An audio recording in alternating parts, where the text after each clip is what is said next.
Good evening, beloveds. I hope all is well. I am making this video because I feel and did feel all week long that there is quite a bit of loneliness and despair and bewilderment. These times we're in are very different from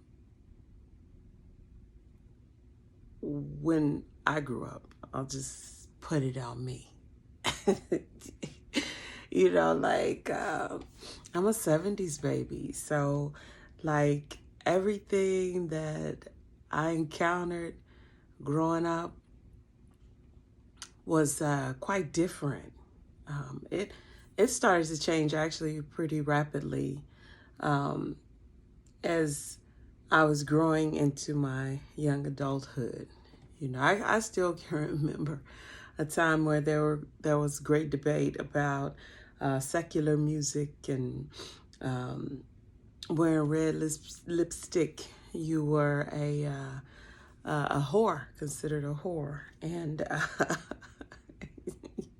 when I think and compare those times from then to now, it's like, oh my God. I know the people that lived at that time, our great ancestors, would be turning over in their graves. But mostly because as these changes were happening, we did have some heroes and sheroes that were boots on the ground, trying to hold up the expected structure. You know what I mean? The cultural structure. Because as we all know, or should know, that it is culture that brings a people to its height, right? It's those practices that have been proven to be successful and progressive, that are passed on and taught and accustomed to your people, sometimes bloodlines, sometimes demographic, sometimes, these things take a play, but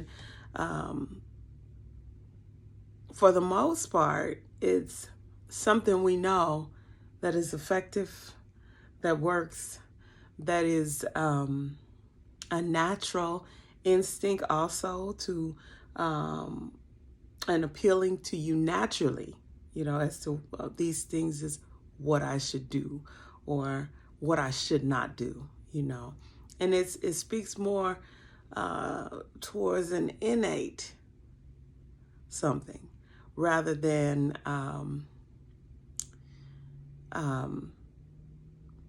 land law or something that, somebody, you had to read to, commit to yourself or be trained to. It's just something you see your people do, something you should do. It's natural, right? Well, I lived on the land long enough to see the transition to that, right? So as we're growing up, as I'm growing up, I'm coming straight out of this indentured servitude type of thing that's on the land, Well, actually, not even that. Probably my people were coming from that. So they were coming from this mind frame of, just keep your head down. Don't look in the eyes of your oppressor. You move quickly, to do what you need to do to get things done. You accept what is given to you, right? And then you come back into your community and you uplift one another and you love one another to keep everybody going. Just keep going, right? You don't ask any questions, especially about religion, as that was blasphemic, and you just didn't do that, right? You just didn't do that. No outside thinking, no out of the box thinking, right? I mean, long story short, um, many of my peers and people I grew up with and in that era, maybe a few years ahead of me, a few years younger, put all that down. We actually had no choice, though. I mean, everybody has a choice. There's a choice in everything. But what I mean by that is that it became just a common thing to go with what was progressing, what was, the thing to do. I mean, that's, I think, a human instinct. But where it was taking us made us a different kind of people. You know what I mean? Much different from my children, for sure. And I could see that. You know what I mean? Like, everybody I know, like, we grew up when it was gangs. We grew up when the dope game was popping. We grew up when there was some great changes, to the family structure. You know what I mean? Like, this happened to our people, to our age group, to our generation.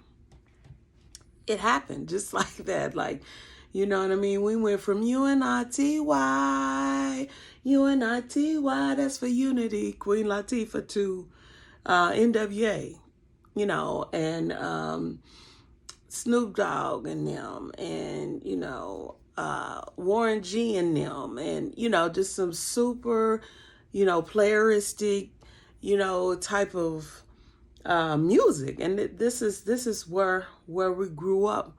They moved us in entertainment from, seeking unity and fighting for, what I mean, justice and liberation. And they moved us right out of that into,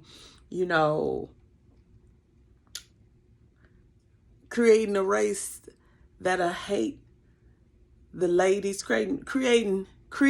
What did Tupac say? We will create a race of babies that'll hate the ladies. You know what I mean? Like, we did that. We did that. we gave birth to that whole idea.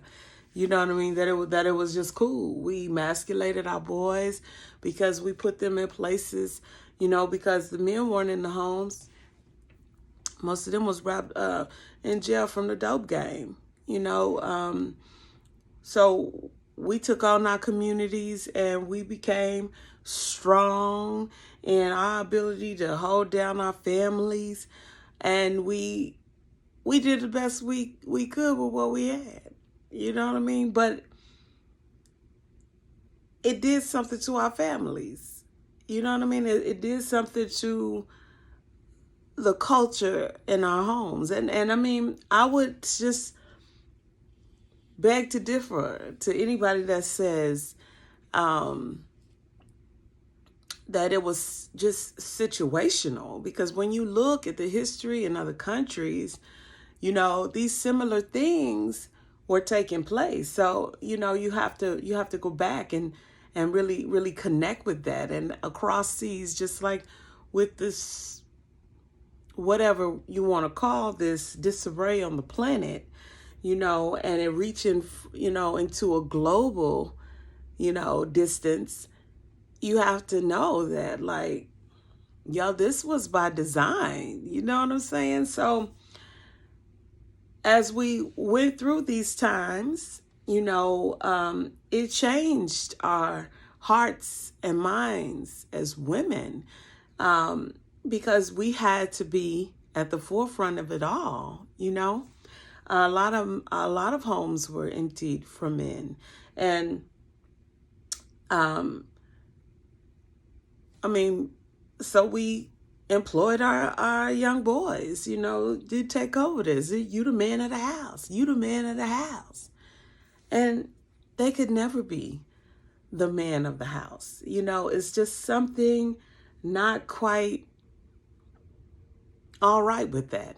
And though we can't go back and fix that void, we have to recognize it now, and decide what we want to do with that. You know what I mean? Because it's true. We did aid in emasculating our young men. Some of us were handling things in a way where we didn't even quite, couldn't even really get with our young men because they were too much like the father. So, I'm saying all this to say that as we move through this place, we have to look at what's real and call a spade a spade. We put in here to this organization on this planet. And while there are other things that are going on and manifesting, and this pseudo get back to normal promise, that has been offered, which we already know, and we knew then there would be no going back. You can't go back. Yeah, how can you go back? You know what I mean? There's no way you can really go back. So that was false in and of itself. And I'm sorry if you didn't catch that, but because not catching that has or is going to have a much more drastic outcome than just saying, I'm sorry, Lord, forgive me, and now all my sins are gone. It's not going to be that easy this time. It's going to have to play out, and the decisions that you make from here, I pray that they are in love and that they are careful and they aren't accepting empty promises. Let that be the first one and the last one, because what is to come, family, is much bigger than any stab in the arm, bigger than any vaccine injury. That's one thing that will continue to plague. But this Agenda 2030, family, you have to look at it. I think in scripture it is called, because I'm not a Bible person, but if I recall from my childhood, Matthew chapter 7, verse 15. Anyway, how it go is, well, I don't know, I can't say verbatim, but it talks about a wolf wrapped in sheep's clothing. Like, that's so real. Like, any more promises, okay, that should look like global reform, like sustainability, and what is it? What else? What is it? Because these are keywords, Now we're coming into this one world government. Oh, we're going to reach our arms around the whole world. They lie their ass off. They lying. They lying. You hear me? What they want is a Black Mirror scenario where you get social credit based on what if you was a good girl or a good boy. And most of us already, especially Black and brown, understand that we already have a situation and a relationship with nature, to whereas we don't need anyone to like micromanage us. We happen to be pretty damn resilient. And so we don't need anybody, managing us or micromanaging us and telling us to do this to get this outcome. A lot of us, especially if you didn't get stabbed, is still connected with your God consciousness, your intuition, your ability to discern yay, nay, probably now, I don't know why, but some saying no. Yeah, you're probably still connected to that grid. And I would encourage you to stay connected to that grid because it's kept you safe this whole time. It's that second guessing that happens that creates a hole in your knowing that generally brings you to a rough road. I ain't saying you can't learn from rough roads, but what I'm saying is it's a better way. And that's trusting your intuition, trusting and knowing that you are a magnificent being because you are. You hear me? And you have a total knowing and understanding before you even arrive there. If you just choose to sync with it. You understand? So anyway, my heart goes out. I don't want to do this video too long. I really and truly am spreading and giving and really channeling to you love and light and encouragement. And I'm saying right now we are creating our new world. Okay, right now with our choices, we are creating our new place, our new journey, we haven't arrived yet, no family. But I'm saying, ooh, let's do it good. Let's do it good. We got a lot of information. We're remembering a lot right now from our past and who we really are. You know what I'm saying? When they say Native Americans, they talking about people that got this kind of skin color, not who we thought it was. I mean, let's just keep it real and let's take the facts and truly create a divine humanity, right? We can get rid of all the other, if they want their new world, let them do their new world, but let us create our world with love, right? Oneness. Peace, family.